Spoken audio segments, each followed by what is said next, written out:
Sir, Jharkhand में अदानी के beat दारू और अदानी के पैसे और अदानी के खरीदे हुए गुंडे तस्कर को जो गिद्ध दृष्टि थी जल जंगल जमीन पर, छत्तीसगढ़ और उड़ीसा के तरह आदिवासी ईबीसी के अस्तित्व पर जो खतरा था, हम लोगों ने चुनौती के साथ मुकाबला किया। हेमंत सोरेन जी की सरकार दोबारा बड़े बहुमत के साथ लौट चुकी है।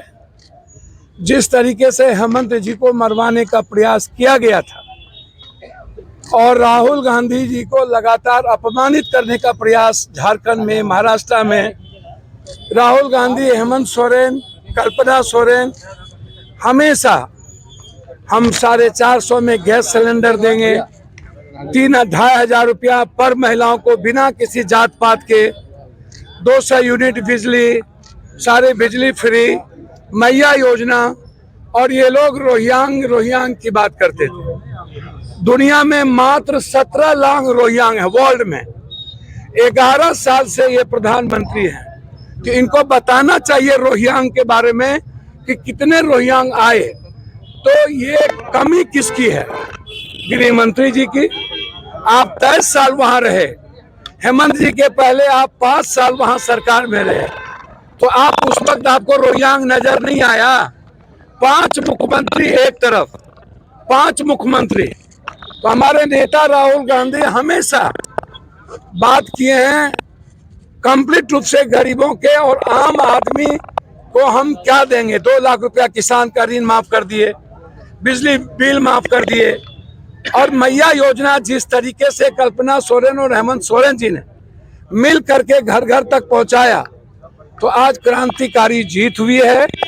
जो आसाम से आकर के एक गुंडे जिन्होंने अपने पत्नी के खाते में सारे पैसे लिए और कॉरपोरेट जी पत्नी के खाते में, और जिस तरीके से शरद पवार जी के बच्ची पर हमला किया गया, बेटी पर, जो लीडर है हम लोगों को, इतनी घिनौनी हरकत करते हैं ये लोग। तो इसका जवाब महाराष्ट्र में भी और झारखंड में भी आप देख लेना, सरकार बन गई। भाजपा का दावा है कि महाराष्ट्र और झारखंड दोनों में आ रहे हैं। सर, आप एक्सिस पोल भी देख लो। हम तो झारखंड में 23 दिन थे ना, हम तो 23 दिन के बाद 24वां दिन यहाँ आए हैं। हमें जब जानकारी मिली, आने का कोई मतलब नहीं था। आज गाजीपुर कोर्ट में आए, आपके ऊपर नॉन अवेलेबल वारंट था, आप कोर्ट में कस्टडी में थे, क्या था ये? देखिए, एक बात समझ में नहीं आती है, अपील जब कोई होता है केस इक्यूटर, तो वहाँ नॉन अवेलेबल वारंट का क्या इशू है मैं नहीं अभी बता सकता, और लॉयर बताएंगे। हमें जानकारी यहाँ के कोतवाल साहब ने दी, और जैसे दी उन्होंने जानकारी, हम वैसे ही यहाँ कोर्ट के रेस्पेक्ट के लिए आए, और कोर्ट के रेस्पेक्ट पर कोई सवाल नहीं। हम लोग लॉ मानने वाले हैं, बीजेपी वाले लॉ तोड़ने वाले हैं, इसलिए आप चिंता मत करिए। हम आए तुरंत, कल प्रचार खत्म हुआ और लगातार हमले होते रहे। एक कॉर्पोरेट एमपी के द्वारा, जो मुंगेरी लाल का हसीन सपना है, जो मुख्यमंत्री बनने का सपना देख रहे थे, हम क्या बोले उसके बारे में?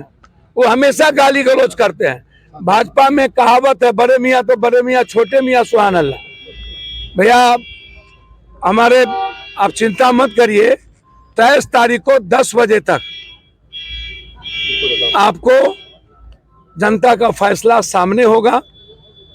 और जिस तरीके से महागठबंधन, महाअघाड़ी ने आम आदमी के हित में, विकास के लिए संकल्पित है, और आदिवासी और गरीब को बचाने के लिए हम सब की सुनिश्चित जीत हो चुकी है। आप मत घबराइए, हम पर इतना हमला हुआ, इतना डेली, अभी भी हमको कहा गया मार देंगे। क्या कहेंगे जो कार्रवाई हुई है चुनाव आयोग को लेकर? सर, चुनाव आयोग कोनो आयोग है? वो भाजपा का दफ्तर है, कार्यालय है, वो चुनाव आयोग है। जिस तरह से वोटरों को खदेड़ा जा रहा है, उसको लेके क्या कहेंगे? भैया, चुनाव आयोग है। जिस तरीके से उत्तर प्रदेश में आप देखेंगे, आई कार्ड, आप मारेंगे गोली, आप रिवॉल्वर तानेंगे, जिस तरीके से कौन होते हैं आप आई कार्ड देखने वाले, वो प्रिजाइडिंग अफसर देखेंगे कि आप देखेंगे? आप बूथ के बाहर किस तरीके का व्यवहार कर रहे हैं हम लोग, आप हमको बताइए। क्या ये डेमोक्रेसी बचेगी? आप किसी भी तरीके से इंसानियत को तो मार ही दिए, लोकतंत्र को मार ही दिए, संविधान खत्म करने की तैयारी में आप हैं ही। किसान बर्बाद हो ही गया, बेटी पढ़ाओ बेटी बचाओ खत्म हो ही गई। जीएसटी में आपने क्या किया? सारे इनकम जीएसटी कमिश्नर एक महीने में 10 करोड़ रुपया 2 करोड़ उगाही करता है। सारा देश का व्यवसाय त्रस्त हो गया है। जीएसटी कमिश्नर के खिलाफ बड़ी आंदोलन की जरूरत है। इसको हम सदन में उठाएंगे। और इस देश में जिस तरीके से अदानी पर एफआईआर लॉन्च हुआ है धोखाधड़ी का, आपको पता है कितना बड़ा एफआईआर लॉन्च हुआ है अदानी पर? अमेरिका में जो अब ट्रंप ही बचा ले तो अलग बात है, अन्यथा अदानी अब गए बूट लाते। इसलिए सर छोड़िए, हम किसी की चिंता नहीं करते हैं। जिसको मारना है, अभी हमको धमकी दी गई रास्ते में, गाजीपुर पहुंच गए। दिखाओ मैं आपको, ला मेरा फोन। सर बोला 3 बार रास्ते में धमकी आई। अभी फोन दो, अभी आई। गाजीपुर पहुंच गए। जितना बच सकते हो बच जाओ। क्या लगता है अभी सर, ये फेक है या क्या है? सर पाकिस्तान से, मलेशिया से, पाकिस्तान से, मलेशिया से, और 22 महीने डीजीपी सीएम होम मिनिस्टर को मैंने दे दिया हूँ 22 कि कहां से मलेशिया नेपाल। आप उसको देखोगे क्या है नहीं है, ये आप जांच करोगे तो पप्पू यादव तो जांच करेगा नहीं। मैं तो कुछ आपको बोल नहीं सकता हूँ, लेकिन आप जिस तरीके से लगातार आप मामले को देखोगे तो आपको आश्चर्य लगेगा कि अभी इनको जानकारी घर की रेकी, घर में सारे चीज मैंने दे दिए हैं। अब कहाँ पाकिस्तान का फोन नंबर से अभी जस्ट आया कि भैया माफी मांग, नहीं तो मारना तय है। तो भैया आप एक बात बताओ, सच्चाई बोलने से पप्पू यादव को कोई रोकेगा? आपको लगता है कि इंसानियत के लिए मैं जात पात नहीं करता, मर जाऊंगा राजनीति में जात पात नहीं करूंगा, भगवान की सौगंध खा के कहता हूँ। हिंदू मुसलमान नहीं करूंगा, हम लोग सभी जाति धर्म के साथ चलते हैं। सांसद जी जो धमकी आई उसमें आपको क्या कहा गया? साफ कहा गया। कहाँ पहुंच गए? रात सुबह पटना पहुंचे तो बोले पहुंच गए। घर की उर्दू में लिख करके भेजते हैं, फिर भेजते हैं। आज केक काटा गया एयरपोर्ट को लेके, तो बोला अपना भी केक काट लो, 24 के पहले मरना तय है। अभी गाजीपुर इन किए तो बोले बक्सर क्रॉस कर गए। तो लगातार जिस तरीके से आप एक नहीं, और हर घटना में किस गाड़ी में बैठे हो ये भी वो बताता है। अब आप हमको 92 पाकिस्तान वाला कहाँ गया है? पाकिस्तान। अब आप अभी का 5 SMS देखो उसका। सर इस 5 तरह की धमकियां आपको क्यों? मैं अभी यहाँ कोतवाल जी को दे के जाऊंगा हर परिस्थिति में। मैं यहाँ हूँ, और हमको इस क्षेत्र में मिला है तो मैं उनको दे के क्या जाऊँ। तारीख पड़ी है सर स्पोर्ट गाजीपुर वाले में आज? 3 बार तो बच निकला, हमारे हाथ से किस्मत है। झारखंड तो बच निकला है, यहाँ नहीं बचेगा। 24 घंटा रैकी कर रहा हूँ। तो देखिए एक बात समझिए, मैं किसी से डरता, देखिए ये लड़का गया था मेरे ऑफिस और यहाँ से ये सेल्फी भेजा, तो उसने मेरे ऑफिस को उड़ाने की रॉकेट लॉन्चर की तस्वीर भेजी। आपको आश्चर्य होगा। देखिए ये ऑफिस है, इसको यहाँ उर्दू में लिखा, फिर ये भेजा रॉकेट लॉन्चर की तस्वीर कि मैं तुम्हें वही मार। तो अब सवाल उठता है कि मैं 7 बार जो आदमी सांसद रह गया, 3 बार मैडम, और वर्ल्ड में सबसे ज्यादा गिनीज बुक में जिसका नाम हो, तो अब आपसे सच्चाई से कौन डरेगा? आप हमको बताओ। आप संविधान और लॉ से बाहर तो हो नहीं। अब मैं यहाँ कानून के सम्मान ना करूं तो क्या करूं? बिल्कुल रेस्पेक्ट करूंगा। अगली तारीख कौन सी पड़ी है? सर ये तो मेरे लॉयर। बिहार के सांसद राजेश रंजन आए थे, क्या मामला था?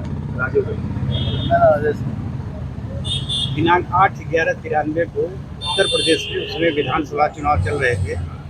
बिहार के विधायक राजेश रंजन और पप्पू यादव अपने दल बल के साथ कुल 127 लोगों के साथ कई गाड़ियों के काफिले से बिहार से गाजीपुर में प्रवेश किए थे और उत्तर प्रदेश में गाजीपुर में उस समय धारा 144 लागू थी, जिसका उल्लंघन करने के कारण 127 लोगों को राजेश रंजन पप्पू यादव के साथ गिरफ्तार किया गया था और उसमें पुलिस ने उसमें से 11 लोगों के खिलाफ मुकदमा सीजेएम गाजीपुर में चला था, जिसमें दोषमुक्ति हो गई थी और उस दोषमुक्ति के विरुद्ध स्टेट ने अपील किया था, जो एमपी एमएलए कोर्ट गाजीपुर श्रीमान शक्ति सिंह के न्यायालय में चल रहा था।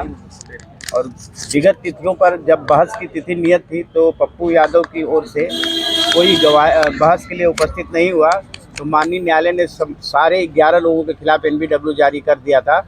बीच में 10 लोगों ने अपना एनबीडब्ल्यू रिकॉल करा लिया था। आज राजेश रंजन और पप्पू यादव व्यक्तिगत रूप से उपस्थित हुए और माननीय न्यायालय के समक्ष उनके अधिवक्ता द्वारा प्रार्थना पत्र दिया गया। माननीय न्यायालय ने उनका प्रार्थना पत्र स्वीकार करते हुए वजह दी कि क्यों नहीं आ पा रहे, मेडिकल दिया वजह क्या बताई उन्होंने कि क्यों नहीं उपस्थित हो पा रहे थे? वो उनको तमाम तरह की उनकी समस्याएं थी जिसके कारण वो उपस्थित नहीं हो पाए। वो मेडिकल नहीं था जी जी। तो वो उसके बाद माननीय न्यायालय द्वारा उनके प्रार्थना पत्र को स्वीकार करते हुए 50,000 रुपये के पर्सनल बांड और एक जमानतदार पर्सनल बांड पर 50,000 रुपये के पर्सनल बांड पर उनको रिहा किया है और निर्देश दिया है कि भविष्य में कभी इस तरह की गलती दोबारा नहीं हो। कितने देर तक कटघरे में खड़े रहे सर? लगभग 1 घंटे तक वो कटघरे में खड़े रहे। अगली तिथि क्या है? अगली तिथि 4/12 बहस के लिए 4/12/24 में। Thank you.